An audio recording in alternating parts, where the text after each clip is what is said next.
Respected and ridiculed, admired and attacked. I'm the kind of person that most people aren't neutral about. Love her or hate her, Helen Zille is the mayor of Cape Town, and she's here to stay. For now.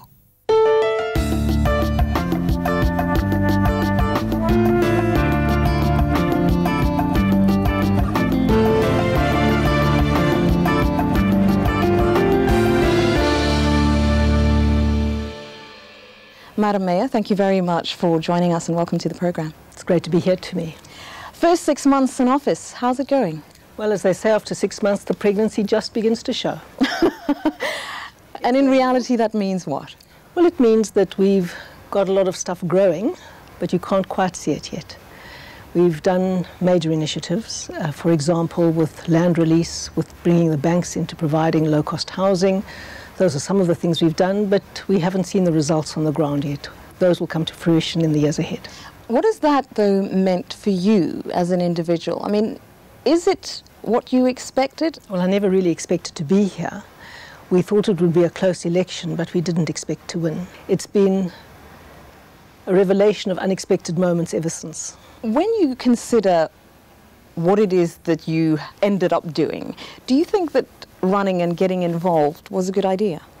Yes, it was, because it was a great idea for me, and I think for democracy in South Africa, not that I was there particularly in terms of democracy, but that the ANC was beaten in its first election ever, where it was in power and taken out of power through an election, very importantly.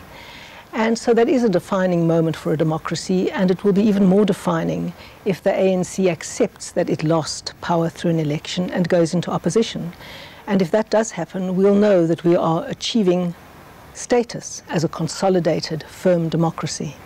You've said time and time again that in your mind, all the ANC wants to do is hang on to power. Why do you think that is? Well, I think that parties prefer to be in power than in opposition, but oppositions are critical to democracies. They play a crucial role for checks and balances and holding power accountable.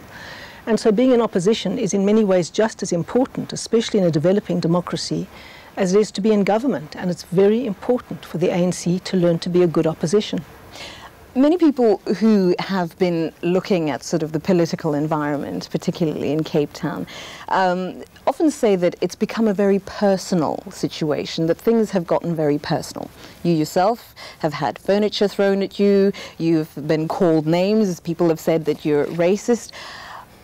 What is it about you that you think people dislike? Well, I think that I'm the kind of person that most people aren't neutral about. Lots of people would support me, some people would oppose me, lots of people maybe would oppose me. The thing is, I hold views strongly, I express them, I think, clearly, and I'm uncompromising when I believe that something is right. I mobilize people behind me and I go for what I believe in. There are those, though, who say that in as much as it is true to stand by your beliefs, you can also function as a divisive entity, as someone who separates rather than unifies, and many have characterized you in that fashion. Well, I've brought together a 7-party coalition of very widely divergent parties, different religious parties, extremes of the political spectrum on the other ideological scale as well. We've come together, we've worked very, very well together, and I do think that I have an inclusive style. Obviously, that would be for our coalition partners to determine. I certainly don't want to characterize my own style of leadership. But I think the key to leadership is making good judgments.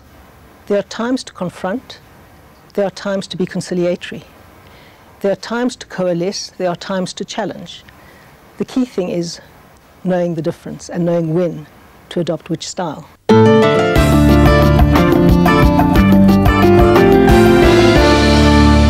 You have said before that in your mind it wouldn't be a surprise if the Democratic Alliance were to come to power and run the country in the near future.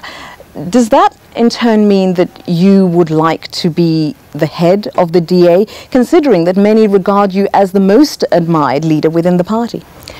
To me, I'm not inherently an ambitious person. I like to do things because I believe in them for themselves. I'm really not interested in pursuing status or power. I have a passion for South Africa being a functioning, working democracy, where we have a challenge of ideas, where politics is not organized around people's skin color, where it's a contestation of different policies, of different solutions, of different choices, where people can change their minds freely without being branded. That is my vision. I want this to be a democracy that really works, where your children, where my children, where our grandchildren can be happy and free in a working country. So is that a yes or a no? I think that the DA can come to power. Certainly that vision lies at the core of the DA's. You at the helm? Well, you know, quite frankly, I have never aimed to be at the helm. I don't look for trouble. I don't look for huge challenges. But when I'm put into those situations, I try to face them and I try to get on with them.